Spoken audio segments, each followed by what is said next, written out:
Research for Development is mede mogelijk gemaakt door Christelijke Algoe. We bring prosperity to the surface. Max & Co. CNY Coffee. Art Sabina.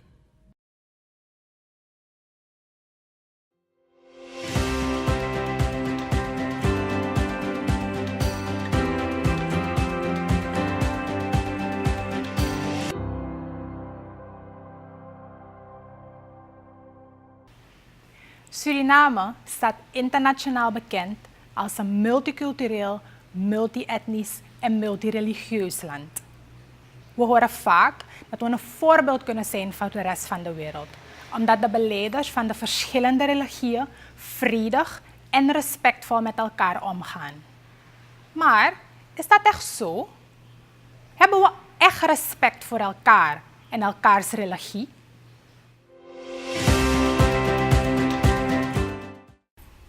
Kijkers, welkom in Research for Development, de talkshow waar wetenschappelijk onderzoek wordt belicht en de bijdrage die dit kan leveren aan de ontwikkeling van Suriname.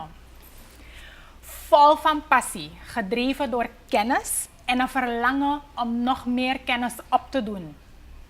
Ze heeft op haar 33e een proefschrift op haar naam staan en draagt daarmee de titel van doctor in de Maatschappijwetenschappen. Promoveren deed ze aan de faculteit der Maatschappijwetenschappen van de Anton Universiteit van Suriname. En voor haar afstuderen, voor haar proefschrift, heeft ze onderzoek gedaan naar de interreligieuze relaties in Suriname en Guyana en de reactie van de Hindoes en de Moslims op de Christelijke Dominantie. Kijkers, ik heb vandaag niemand minder dan Kirtie Algoe te gast in Research for Development. Kirtie, hoe gaat het met jou vandaag? Dag Santusha, met mij prima. Gelukkig, goed om te horen. Ik gaf het net al aan, 33. Ik ben in ieder geval onder de indruk. Hoe lang heb je onderzoek gedaan voor je promoveren? Praktisch 6 jaar. Praktisch 6 jaar. Hier zitten we dus. Had je altijd al zoiets van promoveren, dat is iets dat ik absoluut doe? Hoe is dat gegaan? Nee, dat was geen vast idee vanaf het begin. Het heeft gewoon vorm gekregen gaandeweg. Toen ik mijn bachelorstudie in sociologie afrondde, kwam ik in een kring terecht waar onderzoeksvaardigheden vereist waren. En ik kwam al heel gauw tot het besef dat ik niet op het gewenste niveau was. Nou, dus dan ga je verder studeren, ik deed mijn master.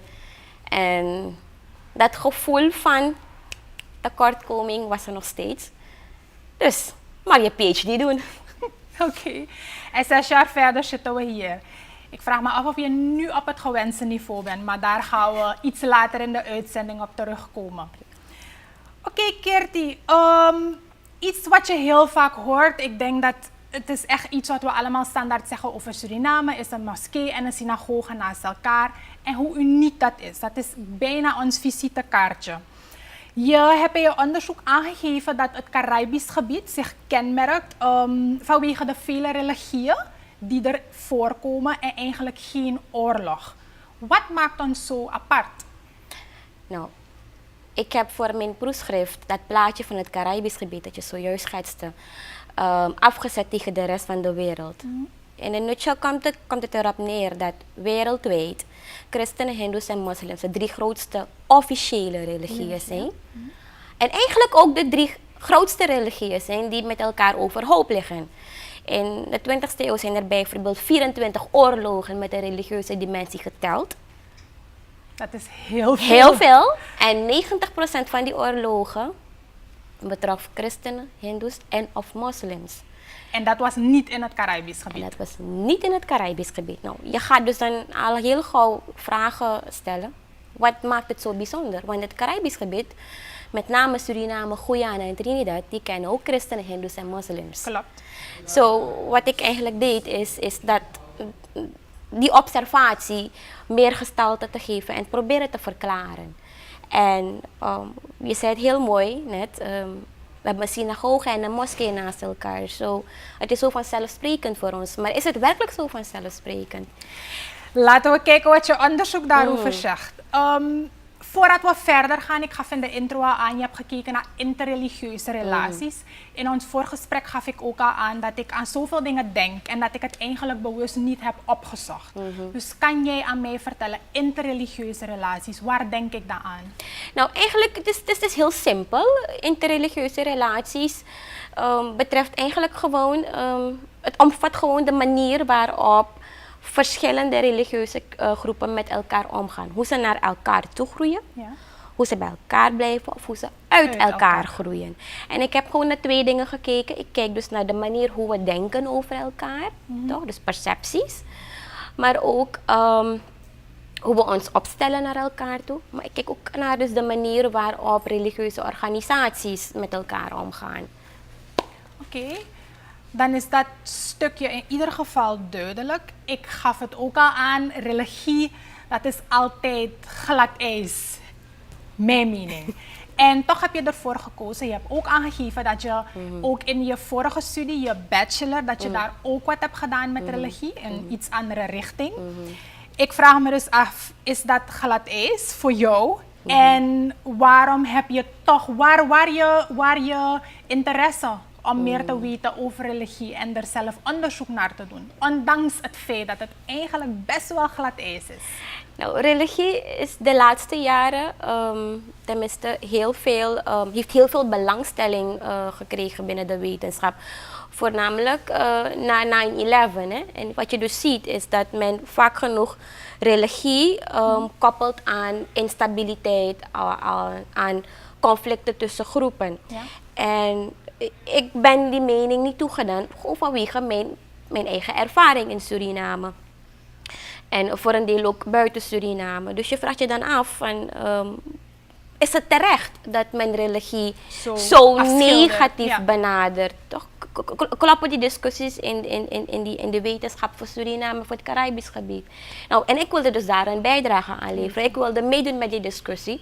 En ik wilde dus eigenlijk een statement maken dat al die grote mensen binnen de wetenschap, met name dus de westerse wetenschap, hun verhaal is niet het verhaal. Dus ik wilde eigenlijk mijn ervaring delen. Jouw verhaal delen. Oké, dus dan begrijp ik dat. Heb je het ervaren als glad ijs? Of? Nee, het is wel tricky. Je moet met heel veel gevoeligheden rekening houden.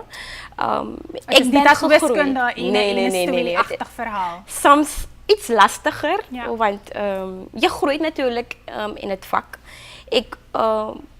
Ik heb voor mijn bachelor sociologie onderzoek gedaan naar de invoering van de eerste Hindoe en Moslim nationale feestdag in Suriname. Okay. En dat is dus eigenlijk moeten we aparte Agua en Idul Fitr. En dat is dus gaan uitgroeien bij het proefschrift. Oké, we gaan zo kijken naar het onderzoek zelf en wat daaruit is voortgekomen. Maar voordat we dat doen, ik heb het goed onthouden, het was een mokka koffie. Gaat onze lieve Isella kijken of ze een mokka koffie voor ons kan regelen. En dan zijn we zo terug bij de kijkers om even goed te kijken wat jouw verhaal is als het gaat om religie. Ik kijk uit naar de koffie. Kijkers, we zijn zo bij u terug en dan deelt Kirtie iets meer over haar bevindingen als het gaat om deze interreligieuze relaties in Suriname en Guyana. Tot zo.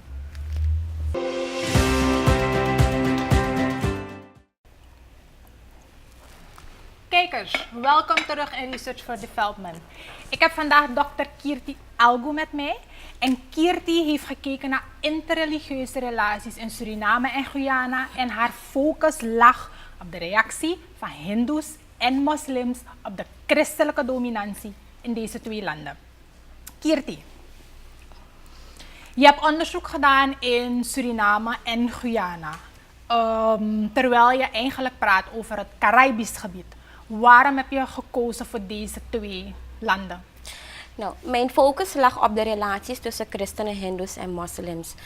En in het Caribisch gebied zijn er 3 landen met dus grote aantallen christenen, hindoes en moslims tezamen.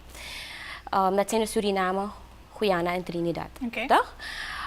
Ik heb uiteindelijk gekozen voor Suriname en Guyana om praktische redenen. Het is makkelijker en goedkoper te reizen naar Guyana dan naar Trinidad. Het kostte me minder geld. En was makkelijker. Maar ten tweede, je hebt dus in Guyana veel meer Hindoes en Moslims dan in Trinidad.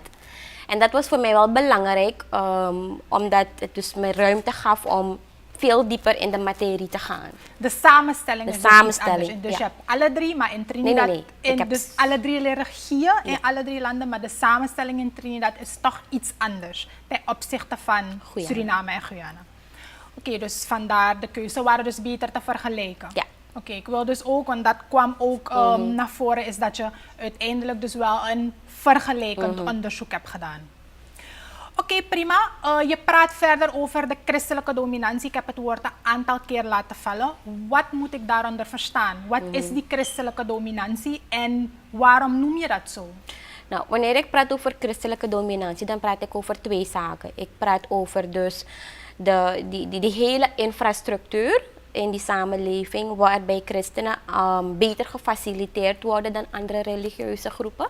Dus de faciliteiten. Maar ook de manier waarop men kijkt naar de verschillende religieuze groepen.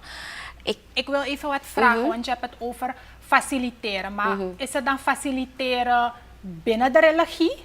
Of faciliteren gewoon als burgers van het land? Dat er ook een onderscheid wordt gemaakt in andere zaken. Van oké, jij bent een christen en jij bent een moslim en een hindoe.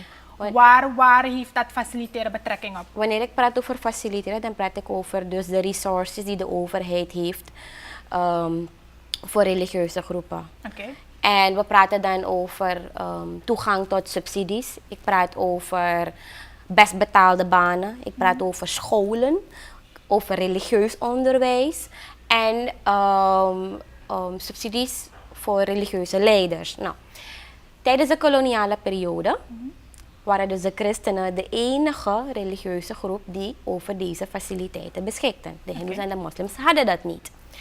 Dus dat is het gedeelte van de faciliteiten. Maar is er een ander ding. Hoe keek men naar christenen, Hindoes en moslims?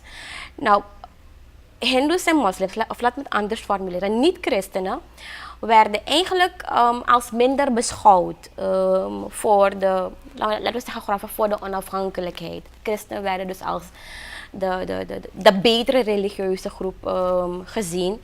En ik heb zelfs personen gesproken tijdens mijn onderzoek die vonden dat christenen nette mensen waren. Ze waren keurig gekleed, ze waren beschaafde mensen. En zo dacht men niet over dus niet-christenen. Dus ja, je kijkt naar twee zaken, de faciliteiten en de manier waarop men kijkt naar de religieuze groepen. Eerder ook al aan. Oké, dit is dus, als ik zo naar je heb geluisterd, is dit vooral iets dat we hebben meegenomen uit de koloniale periode, dus een stukje geschiedenis. Je hebt in je onderzoek ook een keurige afbakening. Je hebt gekeken naar 1950 tot en met 2014. Best een lange periode. Dan wil ik een stapje verder, want we weten van waar het komt, de koloniale periode. Dat is dus je uitgangspunt. Wat is de evolutie geweest? Wat is nu de situatie? Je bent gegaan tot 2014, dus laten we daarna kijken. Geldt hetzelfde nog ten aanzien van die christelijke dominantie? Nou, die christelijke dominantie is helemaal veranderd. Er zijn 3 vaste eikpunten. Eén is dus demografische samenstelling. Je ziet dus dat het feit dat we veel christenen hebben. Christenen zijn de grootste groep in Suriname. Het is een erfenis van dus de koloniale periode, waarbij dus andere groepen gedwongen werden om christen te worden. Toch? Denk maar aan de religieuze assimilatiepolitiek na de afschaffing van de slavernij. Dus dat is één. De samenstelling is relatief stabiel gebleven. Dus in aantallen zijn ze aantallen. min of meer hetzelfde gebleven. Tweede punt heeft te maken met de faciliteiten. Daar is heel veel veranderd. Christenen zijn niet langer de enige religieuze groep die toegang hebben tot overheidsmiddelen. Ze zijn niet de enige groep met religieuze scholen waarbij anderen worden uitgesloten. Althans, dat was het geval in 1950. Toch wilde je dus naar een bepaalde school gaan, dan moest je christen zijn. Ja, of klopt. tenminste, dan had je meer kans om binnen toegelaten te worden. Dat is dus veranderd in 2014. Maar een veel belangrijker punt is dus de manier waarop we kijken. Dus onze voor perceptie. de percepties, toch? Een gewichtig woord, percepties. Positief of negatief? Nou, het is positief. Waar voorheen dus de christenen, de christelijke organisaties een superioriteitsgevoel toonden, toch, of denken toonden, zie je dus dat niet meer in 2014. We hebben dus een interreligieuze organisatie, de IRIS, waarbij dus wederzijds respect en solidariteit en harmonie tussen religieuze groepen worden gepropageerd. Nou, zie daar dus eigenlijk de verschuiving in de perceptie op religieuze groepen. Oké, dus als ik het zo hoor, dan is het eigenlijk in zijn totaliteit wel een positieve evolutie geweest. In ieder geval in jouw perceptie. Volgens het onderzoek. Volgens het onderzoek. Oké, er komt iets in me op terwijl je praat. Ik denk wat we wel mee hebben gehad, en daar ben ik eigenlijk vrij neutraal over. Je gaf in het begin aan het toewijzen van christelijke feestdagen. En het is werkelijk zo, er zijn een aantal christelijke feestdagen. Ik zou aannemen dat dat komt van vroeger. Maar nu zijn die anderen erbij met als gevolg dat we een heleboel hebben. Dus dat is een van de zaken die we hebben meegekregen, denk ik net.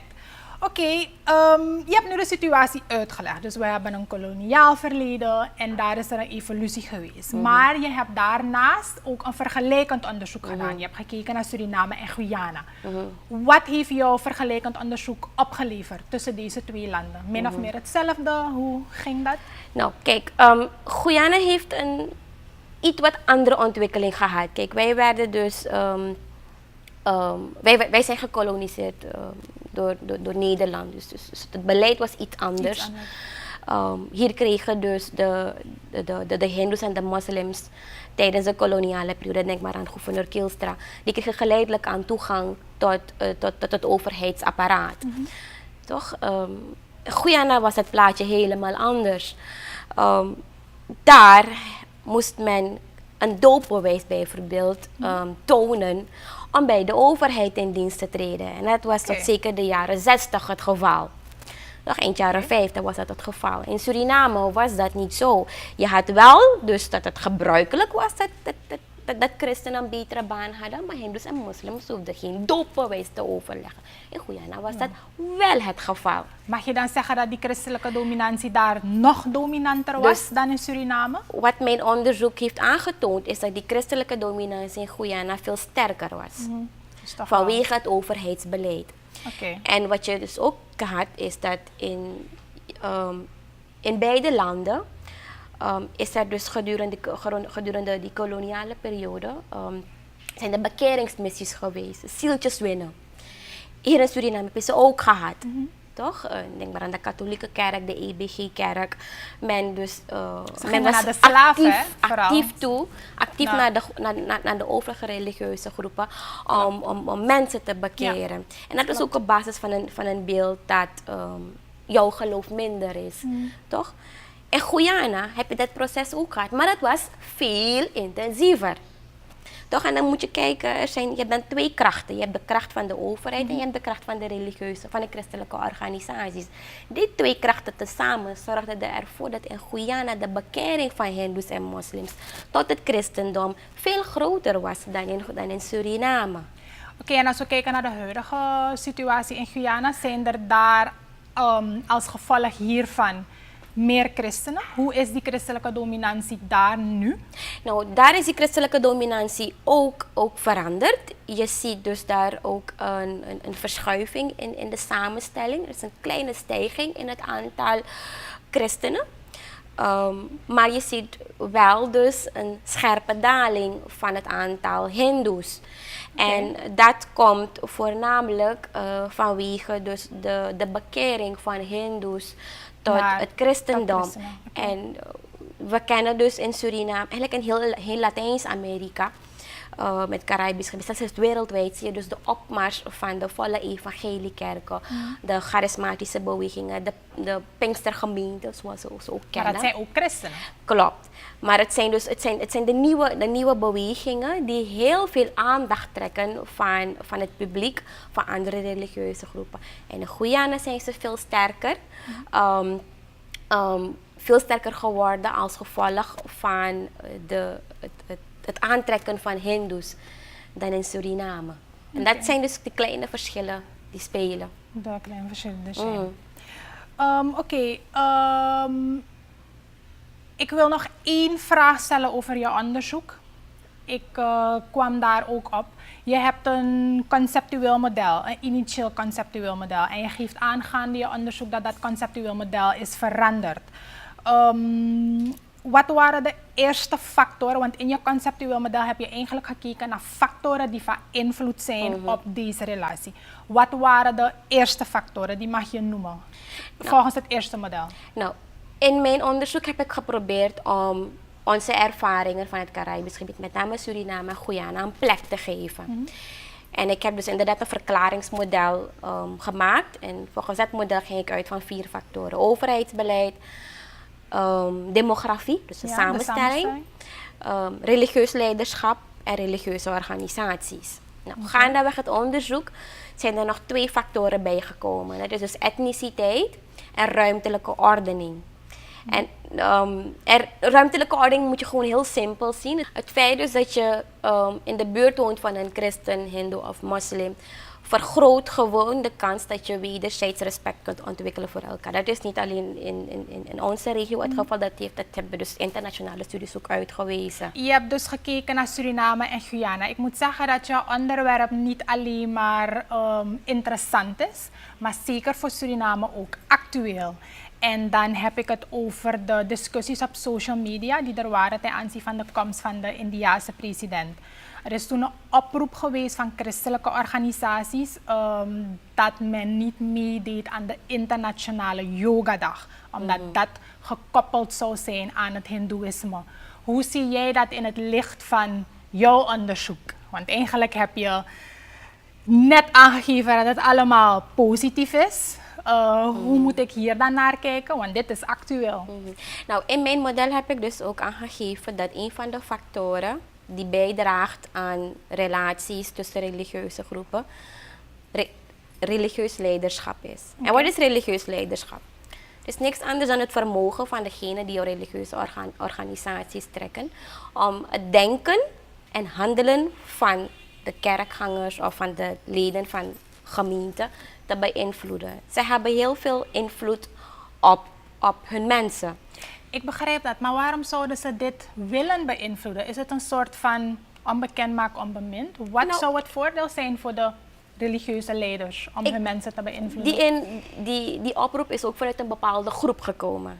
Het zijn dus niet alle christelijke groepen of niet alle religieuze groepen die oproep hebben gedaan. Het komt uit een bepaalde groep. En dat is te begrijpen, want religieuze groepen, religieuze leiders, die handelen vanuit een bepaalde theologie. In mijn studie heb ik ook aangetoond dat die theologie ruimte kan bieden om naar elkaar toe te groeien. Of het kan zeggen van nee, we groeien niet naar elkaar toe, we behouden elkaars grenzen.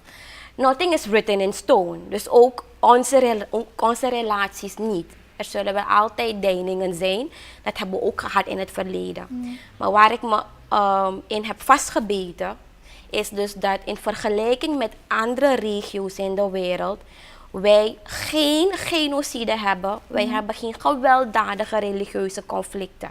En dat maakt onze positie zo bijzonder. Dus daar heb ik in vastgebeten. Ik zeg niet... Is dit een bedreiging? Zijn dit soort acties een bedreiging daarvoor? Voor die vredelievendheid waar jij het over hebt?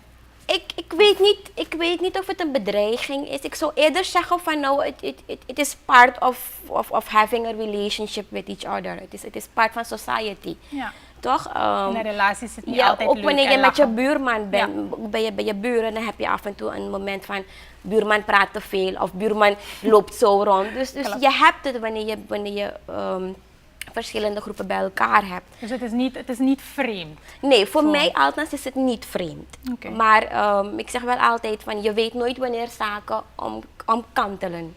Toch? Er is altijd een snijpunt. En ik denk dat we in Suriname best wel ik noem het een trampolinefunctie. We hebben echt een trampolinefunctie op verschillende niveaus. Vanaf dus de scholen, maar ook de overheid. Er zijn een aantal krachten ontwikkeld historisch, waardoor we dus toch een bepaalde basis van harmonie met elkaar vinden, zoeken en behouden.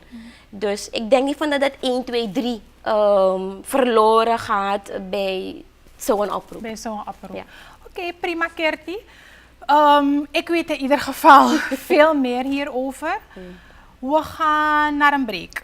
En als we terugkomen wil ik graag veel meer weten over de 33-jarige dokter die ik vandaag te gast heb.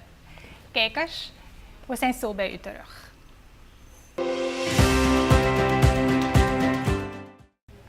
Kijkers, welkom terug.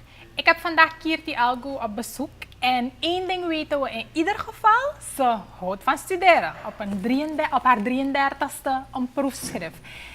Laten we samen gaan kijken wat Kirtie nog meer leuk vindt. Kirtie, je vertelde toen je hier aankwam dat je studeren ook leuk kan maken, eigenlijk moet maken. Ik denk als je zoveel studeert, dan is het eigenlijk meer een moeten. Hoe doe jij dat? Hoe maken we studeren leuk?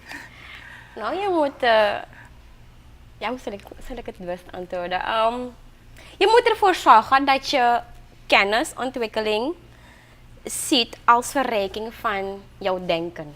Het is onderdeel van je vorming, het is onderdeel van je geestelijke ontwikkeling. Het is meditatie. Het is meditatie en dat is het leuk. Leuk. Je doseert ook op IGSR. Ja, ik doseer bij het IGSR aan de masteropleiding Research Methods. En ik verzorg colleges bij de bachelorsopleiding Sociologie. Daar geef ik cultuursociologie. Zien ze je als een juf of ga je soms verloren tussen de leerlingen? Het begin was lastig, want dan word je vaak gezien als een student. Dus het is even laveren. Ja. Maar nu gaat het. Nu gaat het een beetje beter. Ja. Oké. Wat doe je nog meer? Ik wil het niet vertellen, je hebt het aan mij verteld. Maar misschien kan je het aan de kijkers vertellen. Want er is nog iets anders waar je heel goed in bent, naast het studeren. Wat doe je nog meer? Ik hou van sporten. Je houdt van sporten. Welke sport doe je? Ik doe al jarenlang martial art. Okay. Ik doe taekwondo, al 15 jaar. 15 jaar, oké. Ja, en ik doe ruim 10 jaar al pencak silat. Pencak silat is met zwaarden? Onder andere. Onder andere. Ja. Welke vind je leuker? Oh, beide. Taekwondo is mijn eerste liefde. en silat, die komt eraan. En soms is het lastig om de balans te vinden. Ook wedstrijden gevochten? Ja, hoe is die carrière gegaan? Ja, ik doe voornamelijk stijlwedstrijden, jarenlang bij taekwondo. Stijlwedstrijden? Ja, het zijn patronen. Oké, dus dan doe je het niet echt dat iemand wint, maar het is meer een... Nee. Wel dat iemand wint, dus je vecht echt? Nou, niet sparren, geen sparren. Geen sparren, geen okay. Sparren, dus geen fysiek contact met een ander. Maar je loopt patronen en die patronen moet je dus dan zo goed mogelijk lopen. Oké, en de persoon die het best doet, die wint dan. Een paar keren kampioen geworden. Dus. Ooit weggegaan voor Suriname? Nee, niet als atleet, wel als referee, als coach. Oké, dus je bent echt erin, want als je referee bent, dan moet je heel goed de regels kennen enzovoort. Oké, heel erg druk dus. Een carrière als het gaat om studeren, sporten. Waar heb je dan nog tijd voor? Wat vind je daarnaast nog leuk? Ik hou van rennen. Rennen? Ja, okay. Rennen is echt is leuk. Ik ben het met je eens, ik hou ook van rennen. Ik vind het erg relaxed. Niemand snapt het, maar het is voor mij echt een therapie. Precies, meditatie. Je gaf aan chillen met vrienden en voor je uitstaren. Waaraan denk je dan als je zo voor je uitstaat? Ik hou van filosoferen. Oké. Ik kan gewoon... Waarover? Of geen specifiek onderwerp? Nee, existentiële vraagstukken. Het bestaan, de mensheid. Goed, ik ben ook gevormd in een school waar men dus vaak praat over wat is ontwikkeling. En ja, dat soort vragen houden me heel vaak bezig. Kom je er wel uit in je hoofd? Nou, het is passen en meten. Of dat is niet per se het doel, het gaat meer om het... Nee, het is passen en meten. Er is geen geëikt pad. Voor niemand is er een geëikt pad. Klopt. Oké, lekker druk. Het is altijd goed om te weten, ja, sport is gewoon belangrijk. En ik denk dat je een sprekend voorbeeld bent, dat je zoveel kan studeren en kan sporten. Want heel vaak gebruiken we het als argument dat we druk zijn met van alles en nog wat. Maar jij bent een voorbeeld dat het absoluut samen gaat. Heeft het je ook geholpen in je studie, het sporten? Ja, het is het enige wat ik nog kon doen. Oké, dus de Ik had regel geen ruimte geldt voor echt anderen. Nee, geen ruimte voor andere dingen. dat mensen die studeren het gewoon beter doen. Of ja, Ik weet het gewoon meer niet. ruimte hebben, denk ik. Ik weet het niet, maar het geeft mij wel heel veel energie. Oké. Het geeft me heel veel zelfvertrouwen en de kracht dus dat alles wat ik binnen de sport kan bereiken, ook buiten de sport kan bereiken. Oké, geweldig. Dankjewel Kirtie. Kijkers, ik ben zo bij u terug. En dan gaan we naar Kirtie haar conclusies en kijken wat ze mee wil geven aan Suriname als het gaat om haar onderzoek. Ik zie u zo.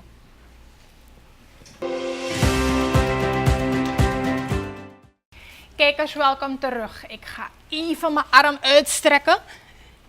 En dan heb ik het proefschrift van Kirtie voor me. Ja, wanneer je promoveert, dan heb je niet zo'n ingebonden scriptie. Met alle respect daarvoor. Je krijgt een prachtig boek. Dus hopelijke motivatie aan alle jonge wetenschappers om ook te promoveren. Kirtie, je hebt onderzoek gedaan. We hebben er al naar gekeken. Welke belangrijke conclusie wil je tot slot meegeven?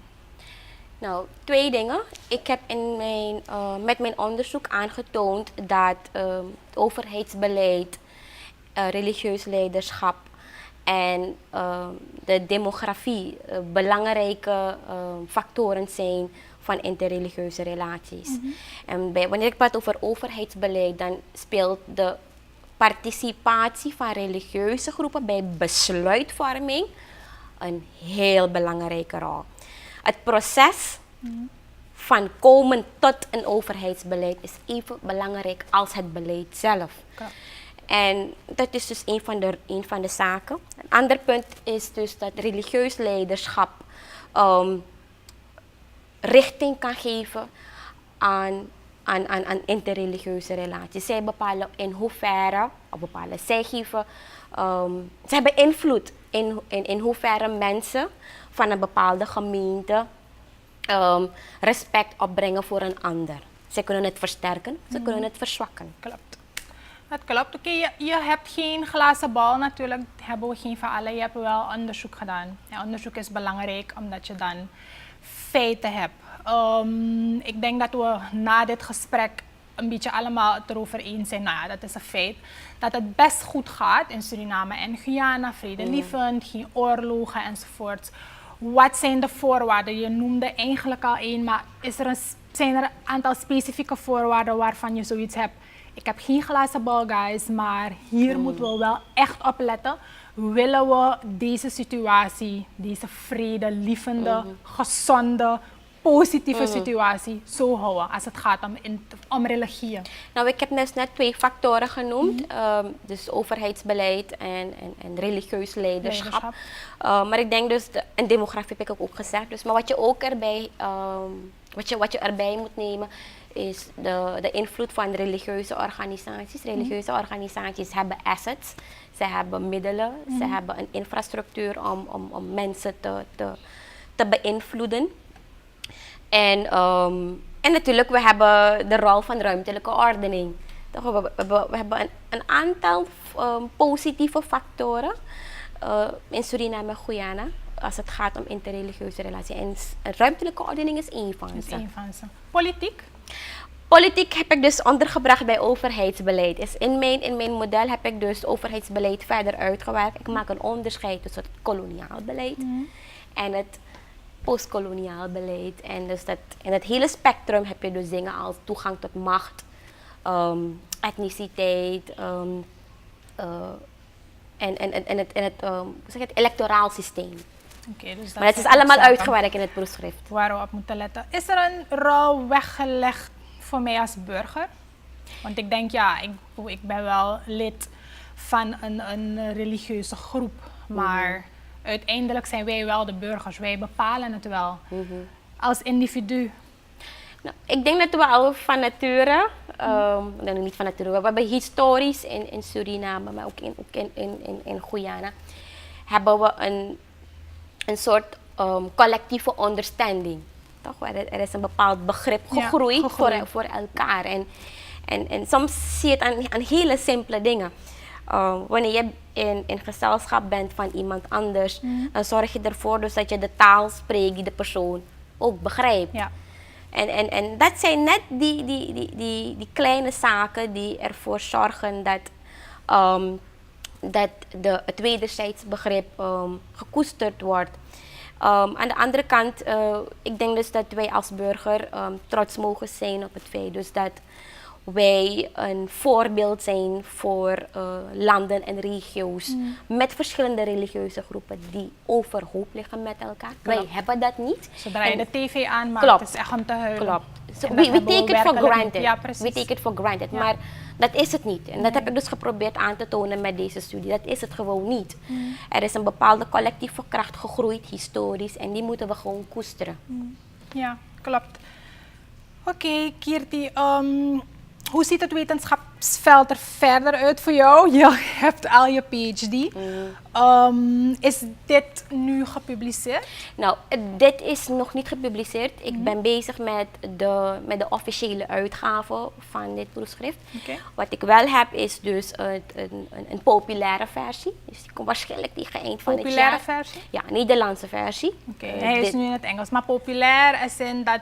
Toegankelijk, niet te wetenschappelijk, begrijpelijk voor de gewone man, gewone vrouw. Dit is nogal wetenschappelijk, sterk wetenschappelijk zelfs. En misschien moeilijk leesbaar. Dus waarschijnlijk komt het tegen eind van het jaar uit. Ik ben bezig met de uitgever. Oké, daarna te kijken. Zijn er nog andere uitdagingen hier in Suriname als het gaat? Je gaf aan dat je, en ik heb het ook in mijn intro aangegeven, dat je wel een passie hebt en een drang om steeds meer te leren. Je bent nu vrij hoog gekomen in je wetenschapscarrière. Zijn er nog uitdagingen in Suriname? Hou je het hiervoor gezien? Ga je verder? Nou, er is geen geëikt pad. Ik volg mijn passie. Ik heb nog heel veel leuke dingen af te ronden.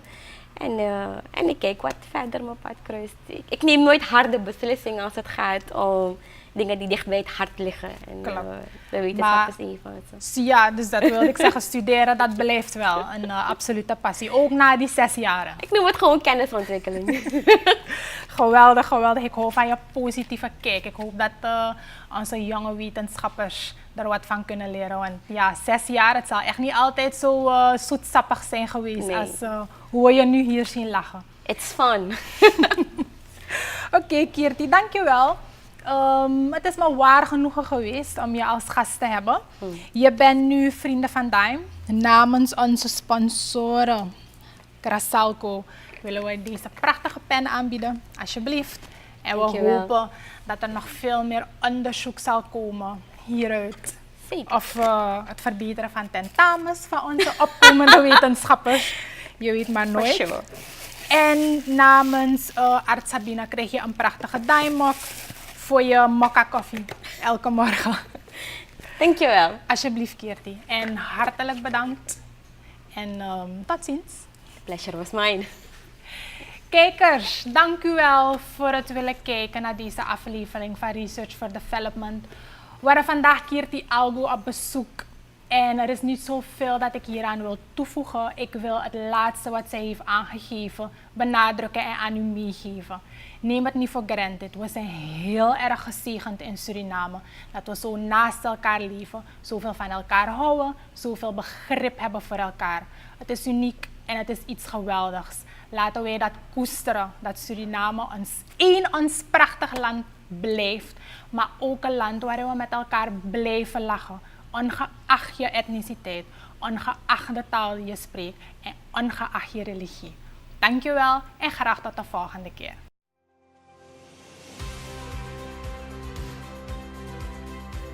Volg Research for Development elke woensdag op kanaal 8.5. 's Morgens, 's middags en 's avonds. Discussieer mee op onze Facebookpagina of ga naar onze website www.dime.network. Opgeven voor afgestudeerden en onderzoekers kan op rvd@dime.network. Research for Development is mede mogelijk gemaakt door Kirtie Algoe. We bring prosperity to the surface. Max & Co. CNY Coffee. Art Sabina.